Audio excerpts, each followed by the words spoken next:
તો જૂનાગઢમાં મેઘરાજાએ એવો કહેર વરસાવ્યો છે કે અનેક વિસ્તારોમાં જનજીવન અસ્તવ્યસ્ત બની ગયું છે। સૌથી વધુ અસર જૂનાગઢ જિલ્લાના માંગરોળમાં જોવા મળી, જ્યાં ગણતરીના કલાકોમાં પડેલા 22 ઇંચ વરસાદે રસ્તાઓને નદીમાં ફેરવી દીધા અને ઘરોમાં 5 ફૂટ પાણી ભરાઈ ગયા અને નેશનલ હાઈવેનો ભાગ પણ ધોવાઈ ગયો છે। TV9ની ટીમ સૌથી પહેલા પહોંચી છે એ અસરગ્રસ્તોની વચ્ચે। જુઓ આ રિપોર્ટ।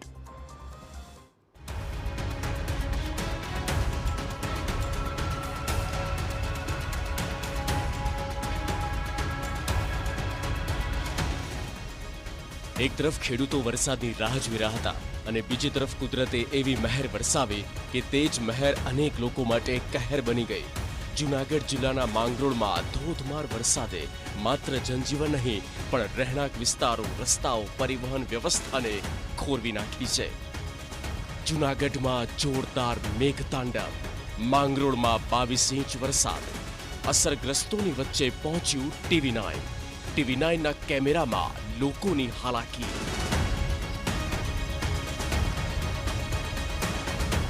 કુદરત સખત કોપાયમાન થયું છે।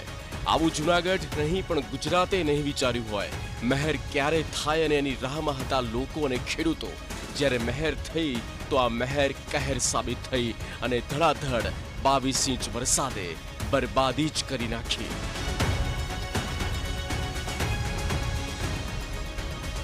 જૂનાગઢના માંગરોળમાં ભારે વરસાદ બાદ જળબંબાકાર જેવી સ્થિતિ સર્જાઈ। જુઓ આ દ્રશ્યો।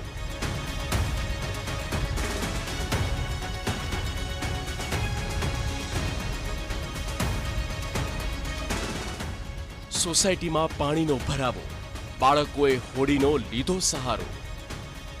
આ સોસાયટીનું નામ છે સાગર સોસાયટી, જ્યાં વરસાદી પાણી ભરાઈ જતા અનેક ઘરોમાં અંદાજે 5 ફૂટ સુધી પાણી ઘૂસી ગયા।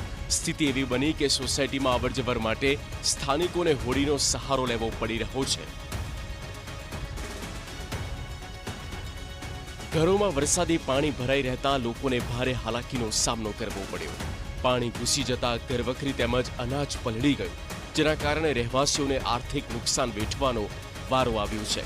સ્થાનિકોનો આક્ષેપ છે કે ડેપ્યુટી કલેક્ટર અને ધારાસભ્ય સ્થળ મુલાકાત લીધી હોવા છતાં હજુ સુધી સમસ્યાનો કોઈ કાયમી નિકાલ નથી આવ્યો। અમારે કઈ રીતનું રહેવું, અનાજ ઘરમાં કઈ રહ્યું નથી, બધી જ બગડી ગયું। હવે 12 મહિનાનું અમારો અનાજ ભેગું હોય, અમે કઈ રીતે મેથી કરીને ભરતા હોય, અત્યારે અમારે ખાવાને કઈ રહ્યું નથી। અત્યારે ગુટકામાંથી લઈને બધી લઈને ચોકીને અમને ખરાવીએ। અત્યારે રાંધવાની કેપેસિટી નથી। હવે તમે કામ કરો, અમારે ગરીબ માણસની માટે ધ્યાન આપવું જ કે નહીં। બીજી તરફ ડેપ્યુટી કલેક્ટર પાલિકાની પ્રી મોન્સૂન કામગીરીને પૂરતી ગણાવી રહ્યા છે। તેમનો દાવો છે કે સમગ્ર સિઝનનો વરસાદ ગણતરીના કલાકોમાં પડી જતા માંગરોળની આવી સ્થિતિ થઈ છે।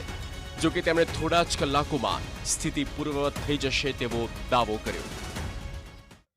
40 ઇંચ જો આખી સિઝન છે, 4 મહિનાનો વરસાદ જે 3 દિવસની અંદર આવે તો સ્વાભાવિક છે પાણી ભરાવાના છે અને આ પાણી જે છે એ નિકાલ કરવા અને તંત્ર પાછું પૂર્વવત સ્થિતિ કરવા માટે સતત કાર્યરત છે અને ટૂંક સમયમાં અમે પૂર્વવત કરી પણ આપશું। તો અહીંના ધારાસભ્યએ પણ ભારે વરસાદનું કારણ આગળ ધરી પાલિકાનો બચાવ કર્યો છે। નગરપાલિકા પણ ખૂબ જ પ્રયાસ કરી રહી છે, પરંતુ એક જ દિવસમાં 20-22 ઇંચ વરસાદ પડે તો એમાં નગરપાલિકા શું ઉપરથી ભગવાન પણ કંઈ ન કરી શકે। આમાં આટલો વરસાદ પડ્યો છે તો નગરપાલિકા તંત્ર થોડું ઢીલું પડે એનું કારણ છે કે આટલો વરસાદ પડવાથી થોડું ઘણું આવી પરિસ્થિતિ બગડવાની જ છે। તો ન માત્ર સાગર સોસાયટી પણ આજુબાજુની સોસાયટીઓમાં પણ વરસાદી પાણી ભરાઈ ચૂક્યા છે અને જેના કારણે રાહદારીઓ હેરાન પરેશાન થઈ રહ્યા છે। જો કે તંત્રનું કહેવું છે કે સ્થિતિ આવનારા સમયમાં સામાન્ય થઈ જશે। આ તમામની વચ્ચે અમારા સંવાદદાતા આ સોસાયટીની મુલાકાત લીધી અને સમગ્ર પરિસ્થિતિનો તાગ મેળવ્યો। ગઈકાલે જ્યારે માંગરોળ શહેરમાં આગ ફાટ્યું ત્યારબાદ માંગરોળ શહેરની જે નીચાણવાળા વિસ્તાર છે તેની સ્થિતિ ખૂબ ખરાબ થઈ છે। આ જે બંદર વિસ્તાર છે સાગર સોસાયટી, ત્યાં 5-5 ફૂટ જેટલા લોકોના ઘરોમાં પાણી ભરાયા છે। હાલ જ્યારે અહીંયા પોતાના ઘરે આવવું હોય તો બોટ લઈને આવવું પડે. જે સાગર સોસાયટીમાં સાગર જેવી સ્થિતિ નિર્માણ થઈ છે. આપને જે દ્રશ્ય બતાવું છું જે સાગર સોસાયટીના છે કે જે સાગર સોસાયટીમાં જે લોકો પોતાની બોટ લઈને પોતાના ઘરે આવતા હોય તેવા દ્રશ્યો જે સામે આવી રહ્યા છે. સાગર સોસાયટી પૂરી ભરાયેલી છે. ખાસ સ્થાનિકોની માંગ છે કે જે રીતે આ પાણીનો નિકાસ કરવામાં આવે. બીજી તરફ હું કેમેરામેનને કહીશ કે આ બાજુ જે સ્થિતિ છે તે બતાવવાની કોશિશ કરીશ કે જે રીતે આ પાણી છે તે પૂરી સાગર સોસાયટીમાં ભરાયેલું દેખાય છે ને હજુ પણ તંત્ર આ પાણીને પંપ દ્વારા બહાર કાઢવાની મહેનત કરી રહ્યું છે. ખાસ કરીને એક કુદરતની મહેર તો એ છે કે વરસાદ વિરામ લઈ ગયો છે. માંગરોળ નેશનલ હાઈવે ધોવાયો. Keshod Mangrol highway national highway 51 બંધ. મેંદરડા માણાવદરમાં લોકોનું રેસ્ક્યુ. માંગરોળમાં મેઘરાજાએ એવો કહેર વરસાવ્યો કે જનજીવન સંપૂર્ણ ખોરવાયું. સોમનાથ પોરબંદર નેશનલ હાઈવે જે હુસેનાબાદથી પસાર થાય છે જ્યાં 40 ફૂટ જેટલો ભાગ ધોવાયો અને વાહન વ્યવહાર સંપૂર્ણ ખોરવાયો.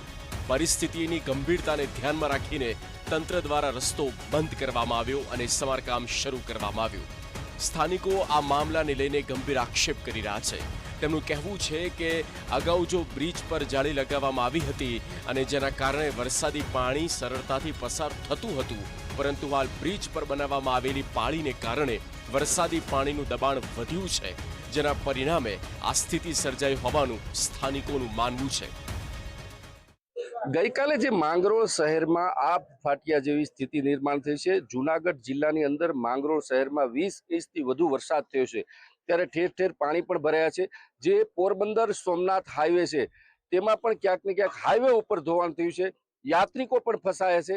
અહીંયાના સ્થાનિકો આપણી સાથે છે, એમની સાથે વાત કરશું કે દર વખતની સમસ્યા છે કે જે આ હુસેનાબાદ જે નદી જે પસાર થઈ રહી છે તેમની ઉપરનો બ્રિજ છે તેમની આગળ જ જ્યારે આ ધોવાણ થયું છે, હાઈવે બંધ થયું છે, લોકો હાલાકી ભોગવી રહ્યા છે. આપણી સાથે સ્થાનિક છે, એમની સાથે વાત કરશું. કાકા, જે રીતે વરસાદ કેટલો પડ્યો અને ખરેખર આ વરસાદ પડતા નુકસાની કેટલી છે? અમે માંગરોળ તાલુકા હુસેનાબાદ ગામ નોડી નદીથી ઓળખાતી આ નદી છે. અહીંયા વર્ષો જૂનું પુલ આવેલું હતું, તેના ઉપર લોખંડના સળિયા હતા. અમે અહીંના સ્થાનિક છે. 100 વર્ષ જૂનું પુલ હતું, બલકે એનાથી પણ વધારે. ત્યારે પાણી છે ને દંડામાંથી પસાર થઈ જતું હતું. 2019ના અંદર નવું પુલ અને કવરિંગ અને વોકવે બનવામાં આવ્યો. ત્યારે વોકવે બનાવવામાં આવ્યો ત્યારે પાળી બનાવી દીધેલી છે. એ પાણીના લીધે પાણીનું દબાણ થાય છે અને એ દબાણ બંને સાઈડના જે છે ને સાઈડોને દબાવે છે. પાણીની બોટલો લાવીને બધીને સુવિધા આપી. અમારી એક જ માંગ છે કે જ્યાં ફૂટવાયરી છે એને તોડી નાખવામાં આવે અને જારી જે પહેલે હતી એ રાખવામાં આવે. એનું કારણ છે કે પાણી પસાર થઈ જતું હતું. માંગરોળમાં પડેલા રેકોર્ડ બ્રેક વરસાદે સ્પષ્ટ કર્યું કે કુદરત સામે માનવીની તમામ તૈયારી ઘણી વખત નાની પડી જાય છે. તંત્ર રાહત અને સમારકામની કામગીરીમાં વ્યસ્ત છે, પરંતુ અસરગ્રસ્ત લોકોની અપેક્ષા માત્ર તાત્કાલિક રાહત નહીં, કાયમી ઉકેલની છે. હવે સૌની નજર એ વાત પર છે કે સામાન્ય જનજીવન સંપૂર્ણપણે ક્યારે પૂર્વવત થાય છે અને ભવિષ્યમાં આવી સ્થિતિ ફરી ન સર્જાય તે માટે શું પગલાં લેવામાં આવે છે. વિજયસિંહ પરમાર, TV9, જૂનાગઢ.